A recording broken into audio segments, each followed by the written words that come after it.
Es importante decirles a ustedes que nosotros estamos inmersos en el Gran Valle de Orizaba, formando parte del gran eje volcánico transversal, y en las estribaciones del Ciclaltépetl o Pico de Orizaba se encuentra el hermosísimo valle de Aguayalizapan, que se extiende desde las agrestes alturas de Maltrata y Apulcingo hasta los feraces cerros y planicie de Cotlapan y la barranca de Betlac. Todo eso es el Gran Valle de Orizaba. Y ustedes se preguntarán por qué estoy diciendo todo esto. Al rato lo van a saber. ¿Qué tiene que ver el volcán con los túneles y con Orizaba? Pues bien, nuestro invitado de honor en esta ocasión es el señor ingeniero Juan Carlos Varela Contreras.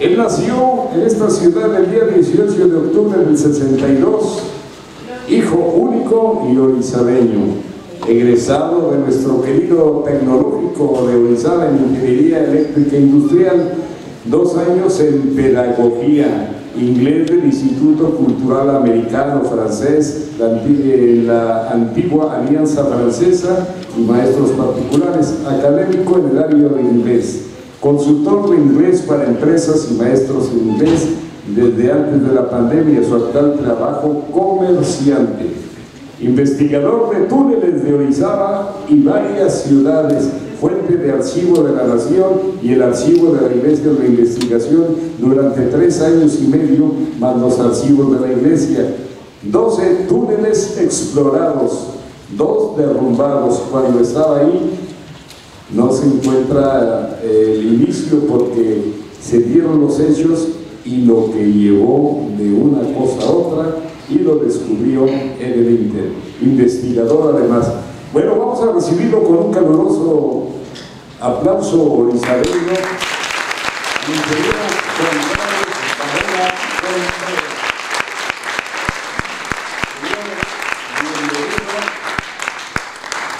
Los orizabeños que aman y quieren a Orizaba están aquí para escuchar.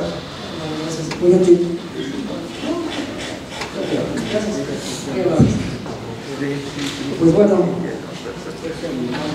todo tiene un inicio y todos hemos escuchado que no existen, que son drenajes, que esto, que aquello, y pues a mí esto que yo les voy a narrar de cómo empezó, por qué empezó y cómo es que se van dando cosas extrañas, pero aquí. Tenía 5 años y iba yo con mi abuelita materna. Era muy religiosa, muy católica, entonces tenía que hablar con ella, ¿no? Era mi segunda madre. Y en la iglesia de San Miguel, donde los padres hacen su misa, en ese entonces estaban creando lo que era la hostia gigante con luz y todo eso, y había un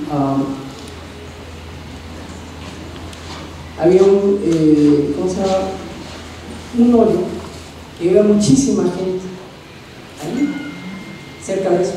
No recuerdo por qué razón yo tuve que ir en la noche con mi abuela a la iglesia, no recuerdo porque mi abuela siempre me llevaba a misa temprano, porque para ella la misa los domingos era a las 7, si era después de las 7 era de holgazanes, entonces tiene que estar temprano. Y esa vez no sé por qué estaba yo en la noche, y me tocó observar que había una escalera, muchísima gente, y mi abuela pues a veces asomó a ver ¿qué hay, no? De repente nos topamos con que pues hablaban y hablaban. Entonces mi abuelita se acercó y le dije, oye, ¿puedo ver? Digo, en mi defensa yo pedí permiso, y me dice, sí. Pues se me hizo fácil bajar las escaleras. Me sentí como bajando ahí a la luna, alguna cosa. Cuando voy bajando, era una apestinencia que, bueno, hasta la fecha sigue siendo igual. Los túneles apestan a los 400 años, se los juro. Y bajando, ya todo oscuro, empecé a ver una pequeña luz en las lámparas, bueno, una veladora. Estaban unas personas ahí. Yo vi como literas, bastantes literas, y bultos, y no sabía qué era. Entonces empecé a caminar y oía que hablaban ellos. No, pues acá están todos los padres que han muerto. Y yo, ay, no, pues me metí. Sigo derecho y de repente me toma la mano, me dice, oye, niño, ¿a dónde vas? No, pues no, ven para acá. Me sacaron. Mi abuelita estaba ahí en el chisme y de repente, ay, ese es mi nieto. Salgo, obviamente me llamó la atención, pero me preguntó que qué había yo visto. Ya le expliqué y me dice, pues esos son los túneles que te hablaban.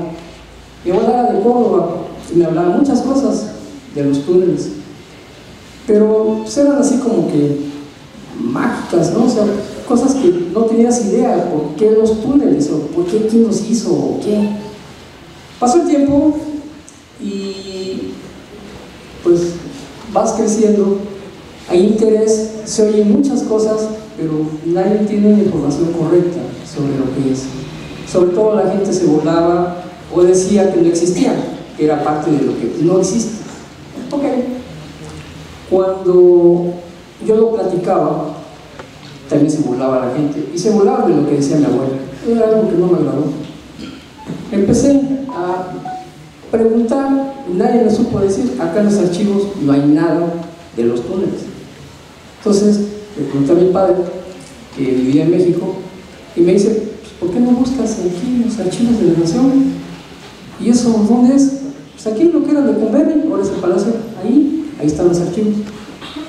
Entonces empecé buscando, y pues al principio no encontré gran cosa, y pues como estamos en México, eso de que preguntas, oiga, disculpe, esto, allá búscalo. Okay. Entonces es muy importante tener la paciencia, y empecé a encontrar, empecé a documentar con mi libreta, y pues esto me llevó 3 años y medio yendo cada sábado a México, y llegó un momento que se terminó. Una vez que termina, oigan, ¿qué sigue? Porque me falta algo, pero si esto ya es parte de la iglesia. No, pues hasta ahí queda, porque pues, con la iglesia, pues no, ¿cuándo?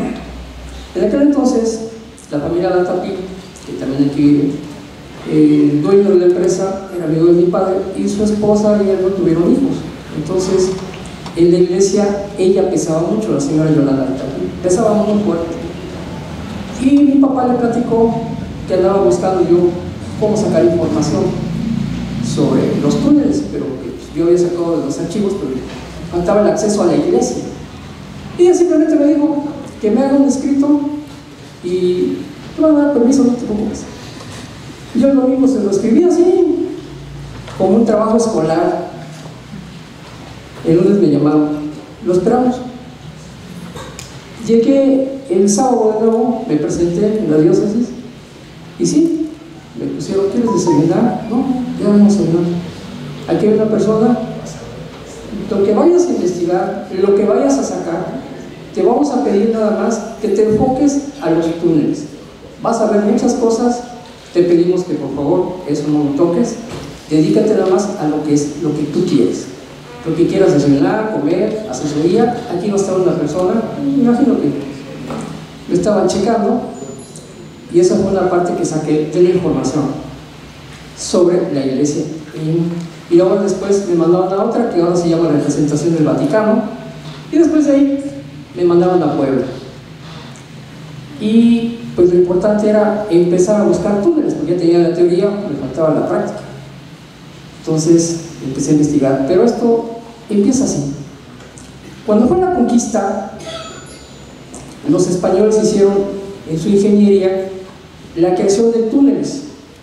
Por eso en alguna ocasión, estando en Puebla, en la catedral principal, hay una reja que está con candados, y cuando ustedes preguntan, les dicen, es que esta va hasta Catemaco.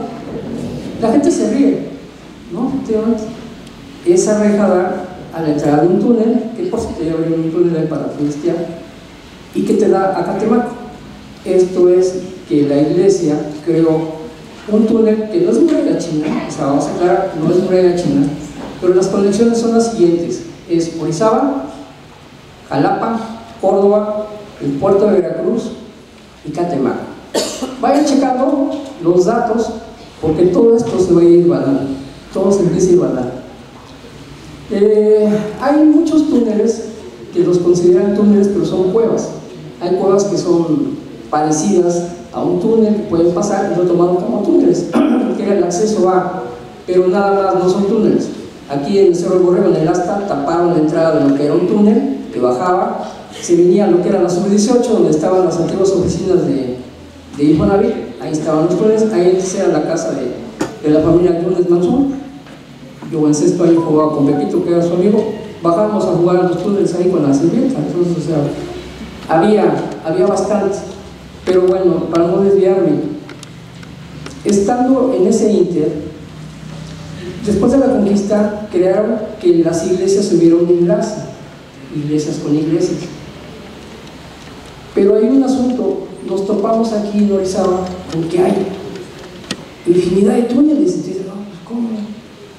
Entonces, resulta que cuando en aquella época tenían dinero y estaban muy allegados a la iglesia, le pedían a la iglesia, obviamente una cuota, ¿va?, de recuperación, que pudieran tener acceso al túnel y a misas especiales que se hacían. Entonces, lo que hacían ellos, les daban el acceso, usted tenía su casa, construía usted un túnel, obviamente dirigido y operado por ellos, y que conectaba a lo que era el túnel principal. ¿Qué significa? Que es como si fuera un eje vial. Usted va por una calle y encuentra el eje vial, que es la calle principal. Pues aquí es así. Es como se hace que tantas casas tuvieran túneles. No fueron elegidos, simplemente tuvieron el dinero, se hicieron un túnel y podían ir a misas y a reuniones especiales que tenía la iglesia con ciertas personas que estaban metidas en la iglesia. Por eso tenemos tantos túneles. Y esto sucedió en Jalapa, en Córdoba, en Puerto Veracruz y en Catemaco. ¿Sí recuerdan cuando se hizo Blanco?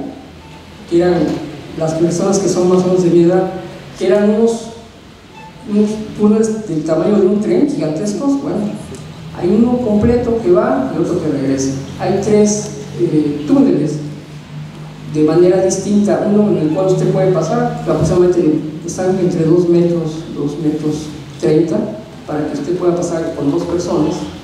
Hay otro tipo de túneles que llevan como si fueran rieles, que esos túneles son como para que jalaban las mulitas y llevaban carbón, hierro, bueno, para eso se ocupaba. Hay otros túneles que se ocuparon para meter una carreta completa con el chofer, caballos y todo, podían pasar, salían de Orizaba, y había otro túnel que venía de regreso. No de balde hablan historias del Marqués y no sé qué tanto. Cuando sucede esto, empiezan a pasar cosas muy extrañas. Empiezo a buscar túneles, pero los túneles estaban derruidos, estaban tirados, estaban mal, y pues se requería entrar, entonces tenías que arrastrarte, tenías que estar haciendo cosas. La mayoría, en su mayoría, aquí en Orizaba, están mal. Cuando alguien se encontraba un túnel, simplemente lo rellenaba y se acabó, para no meterse más problemas. Y pues acuérdense que unos túneles como estos fueron creados hace 400 años y que pues fueron creados para aquella época. No fueron creados para estar sosteniendo carros, para el tránsito. Es posible que existan y es posible que haya túneles que todavía estén en buen estado, pero muchos sí ya fueron clausurados, muchos ya fueron muy mal. Dentro de los que yo pude entrar, en 2 se me cayó el túnel. Así que, y esa vez se fue sin casco, sin nada, o sea, no más entré a ver. Empecé a ver que se estaba temblando y para abajo. Entonces, tienes que tener la tranquilidad de poder salir de esa situación. Ya la segunda, ya cuando me di cuenta, ya yo casco, ya no había problema. Entonces, hay circunstancias en las cuales tú necesitas, en un momento dado, necesitas tener la visión y saber dónde meterte y dónde no es para todos. Si sufren claustrofobia, es no muy bueno que quieran meter a un amigo que no sabe que es claustrofóbico, y es un gran problema. En una ocasión entramos a un túnel con los amigos, el más entusiasmado era el que iba adelante, pero en ese túnel estábamos nada más 3 personas que podíamos caber. estamos arrastrándonos, y de repente el que venía en medio, que era un compañero un poquito más pesadito que yo, me dice, oye, que se quiere salir Miguel. Y digo, no, sí, que no se puede, que tenemos que echarnos de reverso, no se puede. No, sí, que se tiene que salir. O sea, no era que yo quería. Tuvimos que hacer toda una maniobra, ya que salió todo sudado, era claustrofóbico. Entonces, ese es un problema. También en este inter busqué crear un grupo en el cual, con un grupo de alto riesgo, realmente tuvimos que hacer prácticas y sobre todo prepararnos para unas circunstancias de un accidente, porque cuando tú estás adentro de un túnel y vas con equipo, con amigos, no se va a accidentar el más delgadito y el que ni pesa. Normalmente se accidenta el que tiene 2 metros y pesa como 200 kilos. Entonces tienes que sacarlo, tienes que ayudarlo, entonces tienes que saber las emergencias y eso. Esa es parte de lo que se hizo, y durante un tiempo se hizo bien. La gente que estuvo aquí cooperando, ustedes lo pueden buscar en Túneles Orizaba en Facebook, ahí dejamos la información muy vital, toda la información correcta. Se hicieron programas, se hicieron varias cosas, queremos buscar eso. Aquí empieza lo sabroso. Los túneles tenían ciertas circunstancias, había ciertos detalles que como que no cuadraban, ¿no? Y resulta que me pongo a investigar otras cosas que me faltaban, y me topo con la información de que pues los masones se unen con el clero. No tengo nada contra los masones, simplemente es hablar con las cosas como son. Yo tengo amigos que pertenecen a las logias, no tengo nada que ver con eso, pero las cosas se hablan como son. Entonces eso se alinea con los masones, cosa que está bien, pero resulta que pasan cosas. ¿Y por qué hay cosas que no se permiten? Porque entonces ya la iglesia y los masones van juntos. Pero viene lo mejor.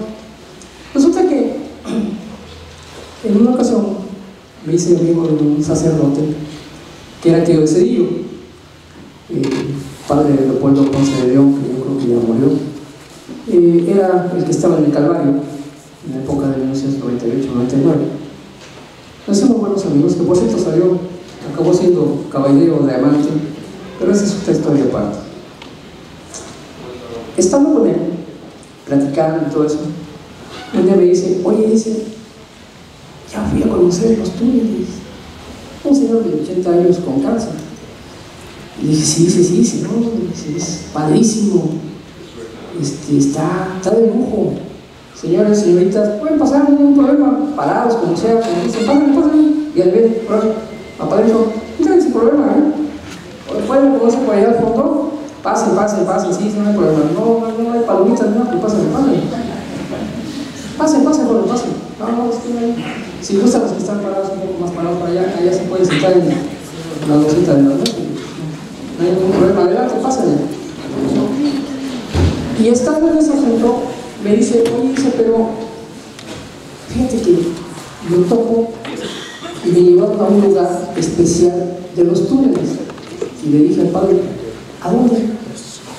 Y dice, no te puedo decir, pero lo único que te puedo decir es que vi un altar. No me extraña, ¿no? Pues la iglesia dice, no, vi un altar nazi. Les juro que en ese momento ni la menor idea, me pasaba por ahí. Un altar nazi. ¿Sí? ¿Tú qué sabes de eso? No tengo idea, ¿verdad? Pues un altar nazi, ¿qué tiene que ver? Y está lleno de telarañas, está la imagen del Führer, están las banderas nazis, todo eso, pero lo tienen ahí como un lugar que quedó ahí. Pero no me supieron explicar, y yo no entiendo por qué un altar nazi. No. Pasó el tiempo y después, posteriormente, nos topamos con información de que en el puerto de Veracruz se habían encontrado vestigios nazis, uniformes y armas en los túneles que dan con el mar. Entonces, la pregunta era, caray, vestigios nazis en los túneles, puertas, y esto ya pasaba a otra cosa. En Córdoba hay una casa que nos hicieron el favor de llevarnos, no más por fuera porque no pudimos entrar, en esa casa de Córdoba. La historia es de que una maestra estaba construyendo y pues se fue para abajo todo, más. Se un túnel, precioso Córdoba. Y estando ahí, bajan los albañiles, bajan todos y se encuentran armas y uniformes nazis. En Córdoba, Córdoba, Veracruz, no Córdoba, España, Córdoba, Veracruz. Y entonces dice, y la señora acabó vendiendo la casa, se espantó. ¿Se imaginan? Entonces mi abuelo me hablaba de Córdoba, me hablaba de los túneles. Añoro eso. Pero lo que más añoro es que empiezan a pasar cosas más raras.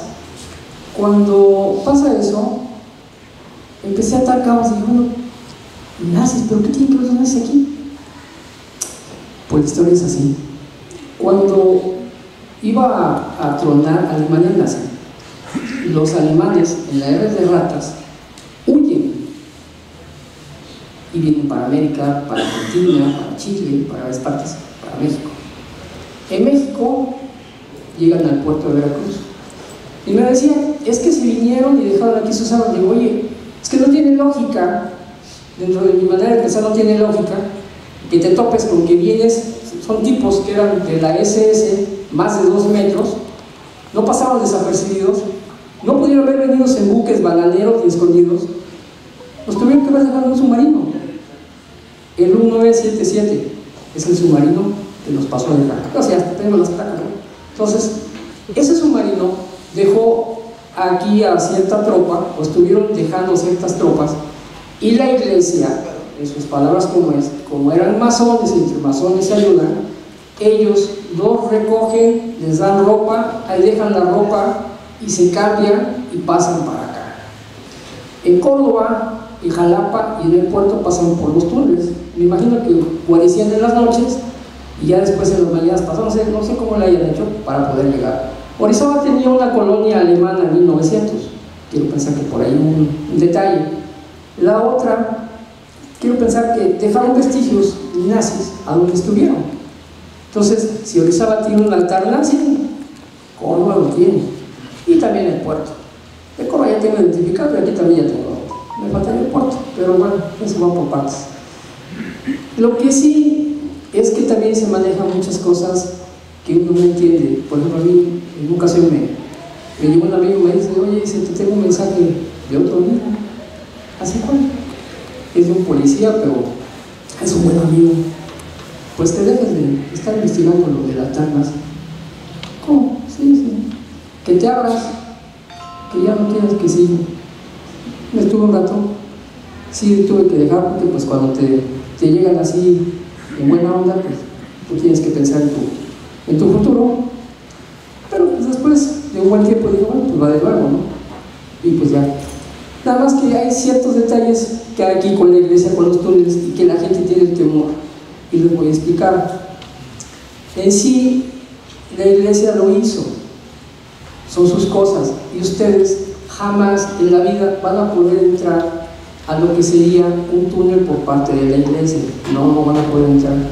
A los que van a poder entrar son a los túneles que son de casas, y que esas casas tienen una línea que los lleva a los túneles de la iglesia. Entonces ahí no hay problema, no hay ningún problema, porque ya están entrando no por la iglesia, están entrando por fuera. Esa es una. La otra, hay posibilidades de que tan solo con un rescate de un túnel en cada ciudad, tanto como Orizaba, como Córdoba, como el puerto de Veracruz, como Jalapa, sería un detonante como no tienen ni idea, en serio. Pero aquí pueden cobrar sin problema, y pueden cobrar y hacerse un turismo increíble como lo hacen en Europa. Pero aquí hay un detalle. Entonces estamos hablando de que clero, masones, nazis acá, y ya con pruebas, porque primero era teoría, primero era de pico, primero era de que te dijeron, que me platicaron, pero sabía que tenían las bases para poder decir si es cierto, ¿no? En alguna ocasión, hace muchos años, me contactaron personas que pertenecen a la logia de España, de Uruguay, de Argentina y de México, y me dicen, vía internet, Te venimos siguiendo en todo lo que tú estás hablando y tienes toda la razón. Efectivamente, los nazis llegaron a México en un submarino. Efectivamente, los nazis pasaron por los túneles. Los nazis llegaron a un altar. Lo que has comentado es cierto, porque lo tenemos en un libro de la logia y acá está escrito. No te puedo decir más, pero sí es cierto. Cuando se dio la conferencia en el 2000 de los túneles, 2003 fue, ahí llegó el historiador Gabriel Calderón, y junto con una maestra que para mí, es la mujer más valiente que he conocido, una mujer que no es de Orizaba, es de Paso del Macho, investigó los túneles, acá, una mujer que tiene lo que le faltan a los hombres. ¿Por qué? Porque los hombres, la mayoría va al Carmen, se saca una foto, ya estuvo en un túnel, padrísimo. Pero pues eso no es investigación. Esta profesora se puso a investigar una serie de túneles de su bolsa, de su tiempo, y encontró también muchas cosas. Coincidimos en otras, ella y yo. Y es de las personas, al menos en mi tiempo, en 60 años que tengo, es la única persona que yo me reconozco acá en Orizaba, que sé que comió lodo, comió tierra, se expuso igual que yo. No hay otra persona, no hay nadie más. No hay nada escrito de los túneles, no hay nada aquí en Orizaba de los túneles, no hay nada, no hay escrito nada. La gente cuando me encuentro, me platica, me pregunta, me dice, oye, pásame el enlace, ¿no? Pásame el link. Esto no está ni en Google, ni en Wikipedia, ni lo va a encontrar en la Deep Web. Esto no existe, porque esta información que yo le estoy pasando es información clasificada. Esto no sale. Si tuve el acceso a la iglesia, fue gracias a la familia Latapí en México, a la señora Yolanda, que ya murió. Y yo doy las gracias a la iglesia que me permitió eso, quizá porque me vi muy chavo. Lo hice con carácter personal, no me motivó nada más que demostrar que existían los túneles, demostrar que mi abuela no estaba mal de la cabeza ni hablaba mentiras. Y pues eso ya lo logré, y eso se lo doy a mi abuelita. Eso es lo que tengo para mí de lo que hice. Pero en esto empiezan a pasar cosas también que van de la mano. Buscando aquí en los archivos de la Nación y buscando aquí en los archivos municipales, me topo con dos cosas que me llamaron la atención, bastante me llamaron la atención. Primero, que en Orizaba, en 1825 llegó el rito neoyorquino acá, porque estaban peleados Escocia con Estados Unidos. Pero resulta que, algo extraño, en 1828 ya estábamos siendo invadidos por las tropas norteamericanas, y se acercan y vienen a Orizaba, y habían pasado por todas partes, habían peleado, pues no podían con ellos. Pero ¿qué creen? Acá en Orizaba teníamos parque, teníamos tropa, les podíamos haber hecho su chamba. Pero resulta que hubo un tipo, que ustedes sí se acuerdan de él, el general de Santana, estaba destacado en Orizaba, 1828, por una orden yorquina, que es lo que tampoco pueden explicar los libros, el por qué. Por una orden yorquina le piden que los dejen pasar. ¿Así? Parece una vergüenza. Pues los dejaron pasar. Y no lo digo yo, vayan a los archivos municipales que lo van a encontrar. Los dejaron pasar. Ya saben lo que se evocó, llegaron a México, después el castillo de Chapultepec. Pero aquí los pudimos detener. Pues no. Y no hay quien informe de eso, cosa que me extraña. La segunda es que en 1650, ¿se acuerdan que había un sitio de los piratas ingleses para robarse el oro? Orizaba tenía problemas para abastecerse de comida, para que llegara, porque no había cómo. Pero resulta que los piratas vienen a Orizaba, 1650. Vinieron a Orizaba. ¿Saben lo que es venir del puerto? Ahorita es un relajo ir al puerto en camión, en coche, pues imagínense en burro, en caballo, como fuera. Venís desde el puerto hasta Orizaba, en 1650. Está el registro que dice que ellos vinieron a hacer desmanes, no mataron a la gente, pero vinieron a algo, no sé, no saben explicar a qué vinieron, y se volvieron a retirar. Yo tampoco entendería a qué vinieron los piratas a Orizaba, qué buscaban, que no encontraron y se regresaban. Pero lo que voy a decir es que ¿por qué no le sacamos provecho a toda esa información? No hay quien la saque. Es una información que no nos llenaría de orgullo, ¿va? Pero, oigan, es una información real que funciona. Aquí lo importante es de que la gente siempre pide un túnel, lo quiere limpio y todo eso. Puebla creó unos túneles, ¿cómo se pasa eso? ¿No? A ver, pasa, sí, vamos, pásenle. Sí, bueno, crearon unos túneles que fueran idóneos para la gente, les pusieron luz, los limpiaron. A mí me hubiera encantado más la idea de tener un túnel como ese, ¿no? Con su achón y todas esas cosas. Pero no, los crearon para el turismo. Cobran barato, le pasan una pequeña módica suma al ayuntamiento o al municipio de Puebla, y eso es todo. Puebla sí lo hizo. ¿Y por qué nosotros no? ¿Por qué Córdoba no? ¿Por qué el puerto de Veracruz no? ¿Por qué Jalapa no? Ah, porque la gente tiene miedo que les vayan a quitar su propiedad. La gente tiene miedo porque dice, no, lo que es de México es de los mexicanos y con permiso.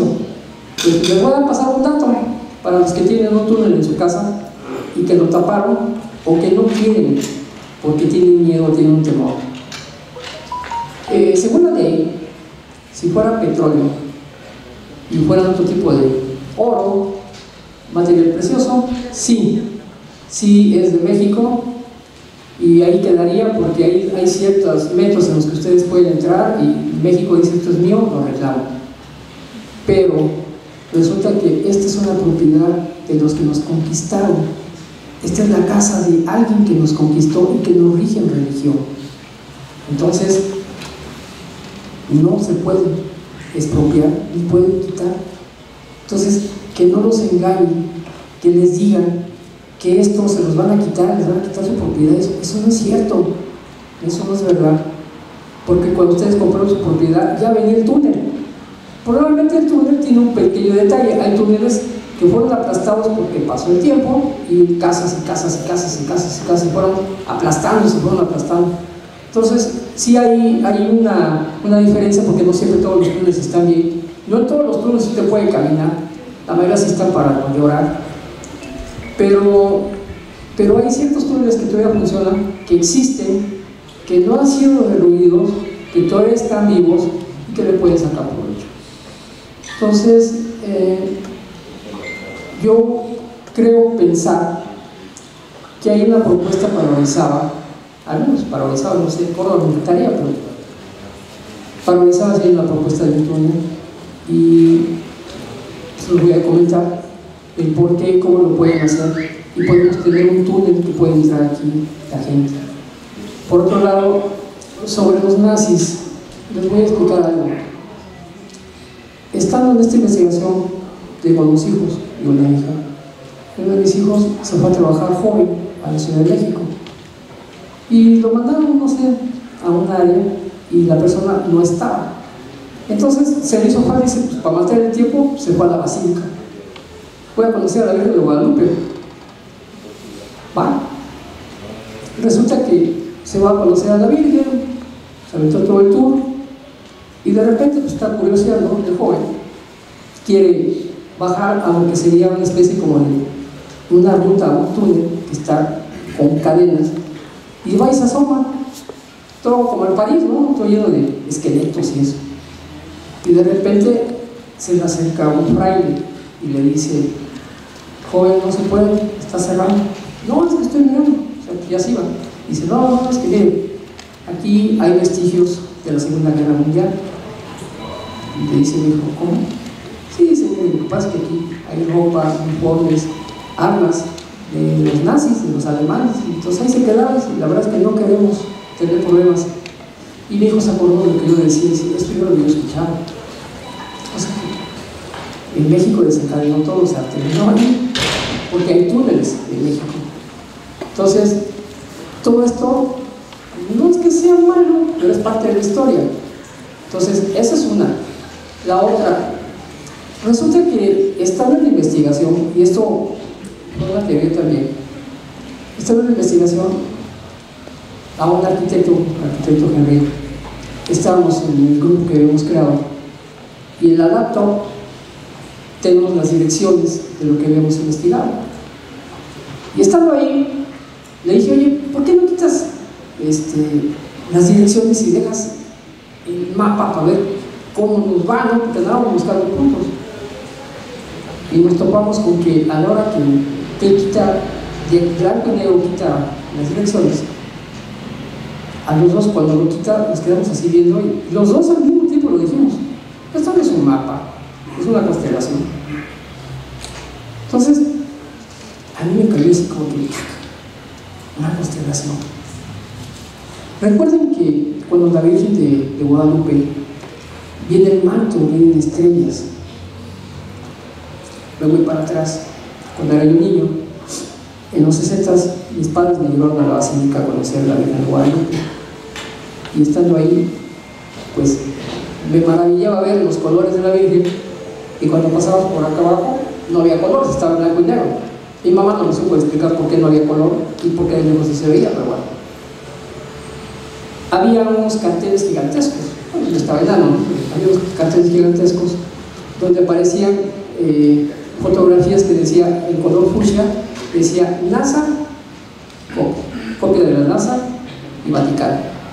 Y venían, en ese momento salieron los ojos de la Virgen de Guadalupe, que se veían cosas ahí. Se veía a Juan Diego, se veía cosas ahí.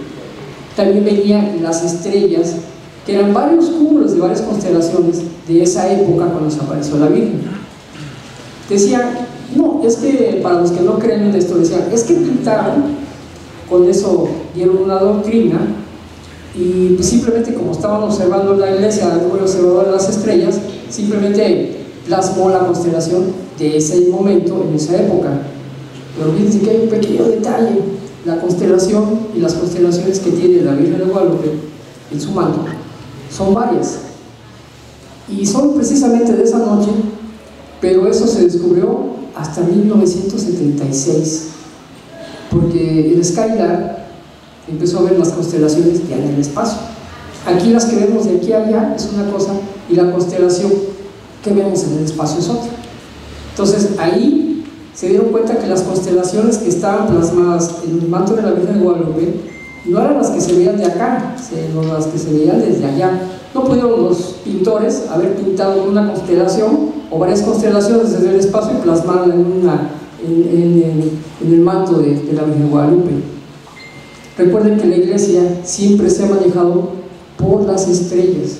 No les van metiendo observatorios toda la vida, desde que es la iglesia, que se tienen esperando y están observando las estrellas. Entonces yo me puse a pensar, los nazis me decían, estás loco, eso no es cierto. Okay. Y después yo decía, oye, esto es una constelación, por eso no hay mapa, porque tantos años y no pude encontrar un mapa. Yo buscaba un mapa y que se lo robó fulano, que se lo robó Pellegano. No había mapa, no hay mapa, no había mapa en ninguna ciudad. Sí te quiebra la cabeza, digo, entonces ¿cómo se guiaron? Si tú, bueno, los que están en carrera de ingeniería o arquitectura deben de saber que tienes que trazar un mapa para hacer un trazo para lo que vas a ejecutar y todo eso, no nomás te vas a aventar así como al borras. Tiene que haber algo, una línea. Pues sí es un mapa, pero sí es, hasta donde yo llegué, es la constelación de Orión, en Orizaba. De Córdoba, fíjense que todavía no he podido resolverlo. Desconozco si Córdoba, si Veracruz o si Puebla tienen constelaciones diferentes o es la misma constelación, no lo sé. Pero en Orizaba sí pude encontrar que era Orión. Entonces la idea era decir, bueno, había puntos perdidos y si encontramos la constelación que era correcta, podíamos encontrar los puntos escondidos que tenía la iglesia. Y sí, es la constelación. Entonces empezamos a ver que es clero, masones, nazis, y el mapa es celeste. No hay mapa escrito. Esto fue hecho para que la gente investigara o lo checara. Si ya lo encontraste, pues bueno, es como la iglesia. La iglesia, si en un momento dado ustedes entran a un túnel que pertenece a la iglesia, pero no entraron por la iglesia, entraron por una casa, no les van a decir nada. No les pueden decir nada. Pero de la iglesia nunca van a poder entrar. Eso sí es obvio. Esto tampoco lo van a encontrar en Google, no van a encontrar, esto tiene que buscar los archivos. Ahorita para encontrar los archivos debería ser más también especial que puedan dar esa autorización. Pero siento que tuve esa oportunidad, que aunque lo hice con un carácter personal, nunca me imaginé que lo que empecé como niño, no fuera yo descubrir que se me fueran dando cosas, que es extraño, pero sí lo es. Ahora bien, José Luis. Y con mucho gusto les voy a relatar lo que me dijo un maestro emérito de Jalapa. Él dice: tú que eres de Orizaba, te voy a platicar sobre los túneles de Orizaba. Dice: una de las teorías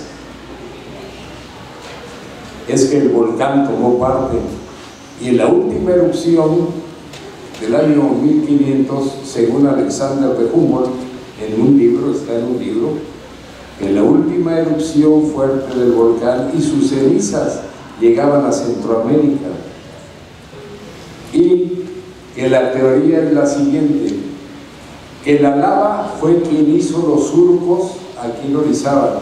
Llegaron los españoles y principalmente los frailes con su sapiencia, y además usaban cal y canto, porque en ese entonces me decía este maestro, no había retroexcavadoras, sino se hacía todo a mano. Entonces ellos les dieron forma. Por eso en las proyecciones ven unos túneles en su entrada muy bien formados y otros más pequeños, y forman parte de una disfunción. Ahora, cuando los padres jesuitas llegaron a construir las iglesias, y ya estamos hablando de 50 o 60 años después de esa erupción, o un poco más,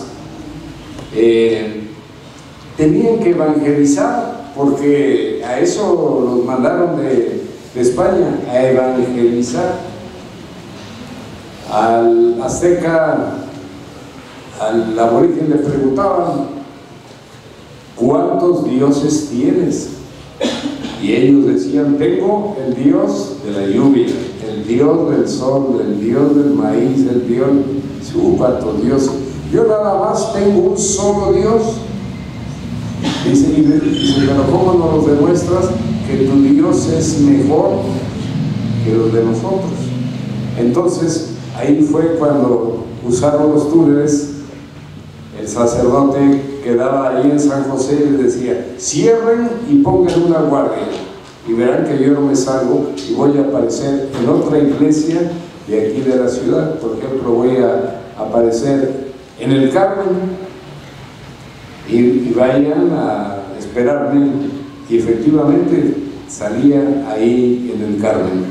Eso formó parte de que evangelizaban de acuerdo a los túneles que existían. Pero también son versiones. Nadie vivió en ese tiempo, más los libros que yo he estudiado, los libros que me han enajenado, así como aquí dentro de los túneles. Qué bonito sería que se pudiese abrir siquiera 2 cuadras de túneles para un atractivo turístico, ¿no? Dentro de la ciudad. Y bueno, también me has platicado que a los sacerdotes los enterraban ahí en los túneles. Pues todo forma parte de la iglesia. Pero aquí está Alonso. Alonso es un doctor, amigo mío de hace muchos años. Lo vamos a recibir con un aplauso, porque él trae nada menos que de la monja Pérez y escritos de la época de 1700, de la forma que se escribía en aquel tiempo. Por favor, doctor Alonso, pasa para que tengamos el gusto de que le digas a nuestro gran auditorio cómo encontraste y la narración de estos documentos que son escritos en castellano. Bueno, a ver, yo aquí dejo con ustedes al doctor Alonso para que les explique. Bien, buenas tardes.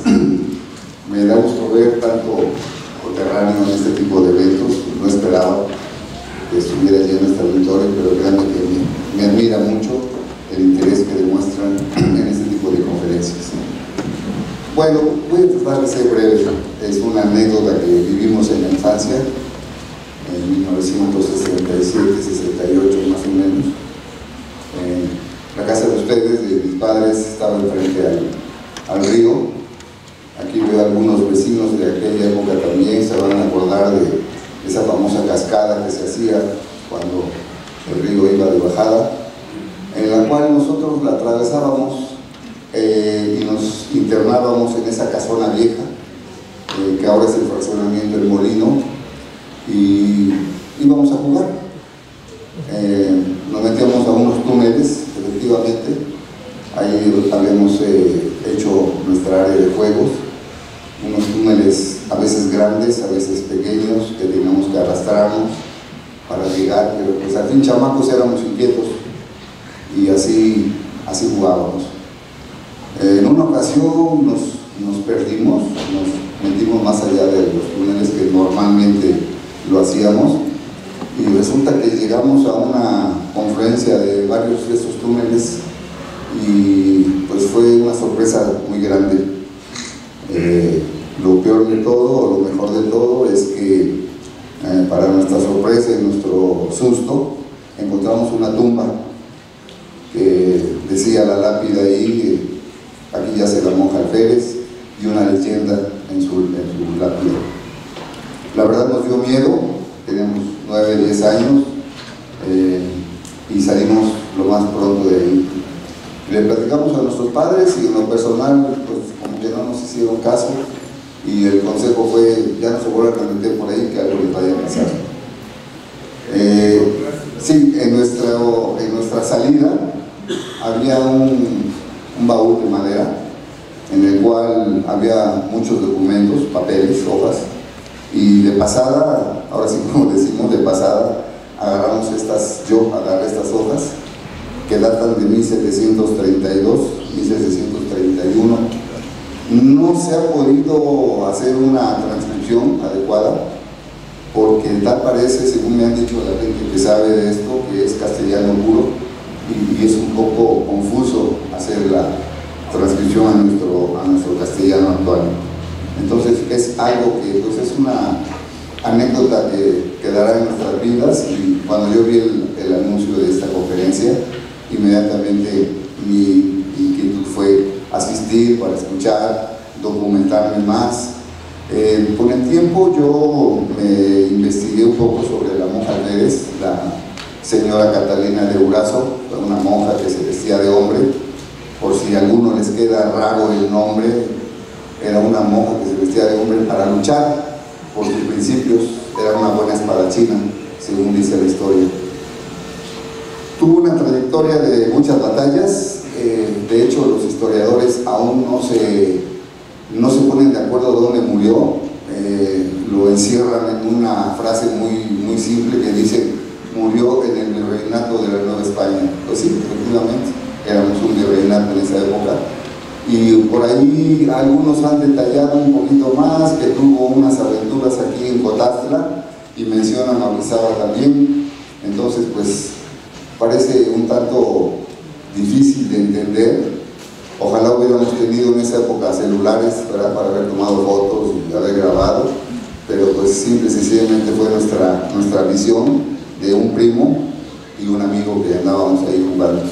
Entonces José Luis ya sabía de esto, hace tiempo tuvimos contacto sobre este tipo de información, él me invitó a unos programas que tenía en TVO, y bueno, ahorita me dio el gusto, ¿verdad?, de compartir con ustedes, porque es algo interesante para nuestra historia como ciudad de Orizaba, y es algo que pues a algunos creo que les interesaría saber más, investigar y documentarse más sobre esta señora monja Alférez. Entonces ese es mi comentario, no quiero extenderme más, hay muchas anécdotas y bueno, estoy a su disposición cuando guste. Muchas gracias.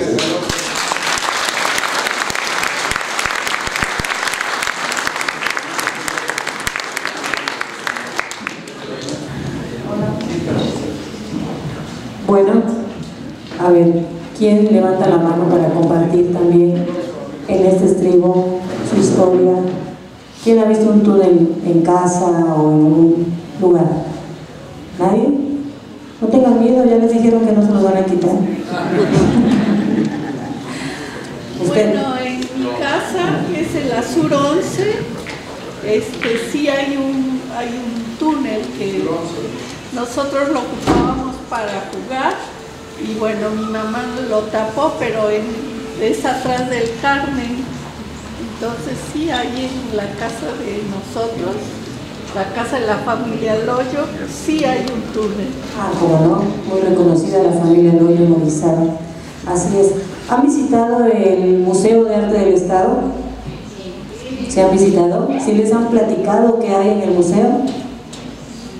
Que hay paredes, que hay lugares que colindan con lo que es el psiquiátrico.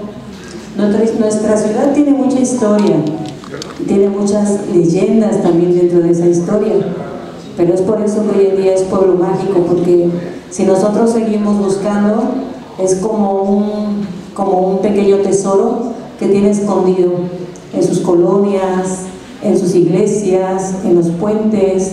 ¿Han recorrido el río Orizaba? Sí. ¿Qué tal? Les impresiona, ¿verdad? Quisiéramos saber qué pasó ahí hace muchos años. ¿Saben todo lo que abarcaba antes la iglesia donde estaban los frailes en San José? Debemos de ir, debemos de buscar todo lo que pasa en nuestra ciudad, todo lo que tiene, esa riqueza que hoy en día la hace pueblo mágico. Nos tenemos que instruir tantito. A ver, el ingeniero quiere pasar. Adelante, bienvenido. Adelante. ¿Puedes pasar? El que está levantando la mano, ¿quién va a pasar? Ingeniero Ferman. Ese ya es de casa, ¿verdad? Justamente ayer que estábamos promoviendo la visita que íbamos a dar ahora, se acercó una persona y nos platicó que dentro del mercado de flores y llegando casi al puente, que también había unos túneles en esa área para guardar flores. Y nos han seguido sacando más datos de ello.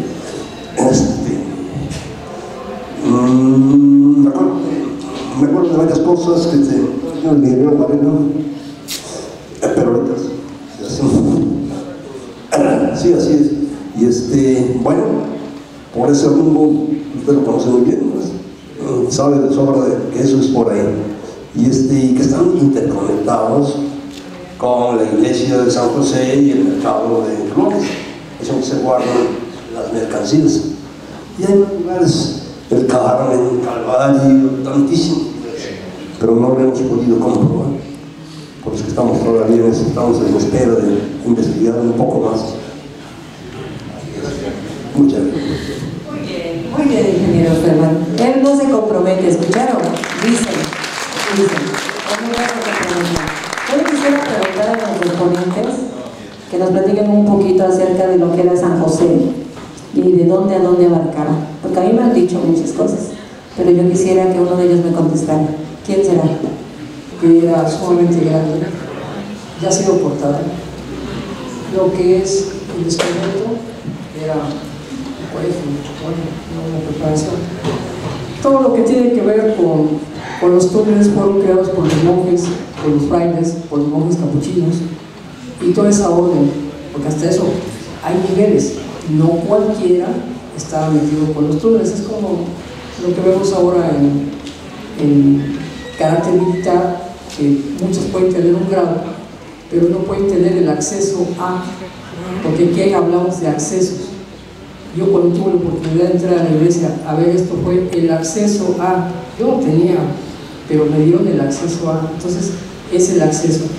La iglesia de San José se creó con franciscanos y crearon la orden. El convento es gigantesco, las dimensiones son tremendas, porque no hay una división ni de tanto, eso, ¿no? Pero sí es gigantesco. Y fue cortado, pero fue cortado porque ya no había presupuesto y lo quisieron no vender, sino lo quisieron hacer una cosa y no terminaron haciendo. El convento de San José tiene ciertas particularidades porque también tiene un túnel, hay un túnel propuesto y tiene lo que es San José, tiene muchas conexiones porque ustedes podrán encontrar donde está Soriana, aquí para que nos ubiquemos. Soriana en la parte del garage. Entonces llegan a la esquina de la parte del garage de Soriana, se paran en la esquina y le llaman la esquina de las 4 iglesias: San Juan de Dios, San Miguel, San José, Los Dolores. 5. Número 1. Número 2. Cuando era Soriana, que antes era Blanco, que les platiqué que ahí había los túneles, esa es la ruta que saca y desencaba, termina en Orizaba. En una ocasión entré en lo que es el panteón, pero entré en la iglesia y tuve la oportunidad de ver 3 divisiones de los túneles. Uno que iba a lo que es, conocemos como Barrio Nuevo, la otra parte, lo que conocemos que es la salida para Ojo de Agua, y la otra parte nos lleva a la Concordia. Ahí yo lo descubrí. En esa ocasión tuve un problema con el padre. Fue un problema, sí, siempre tengo problemas.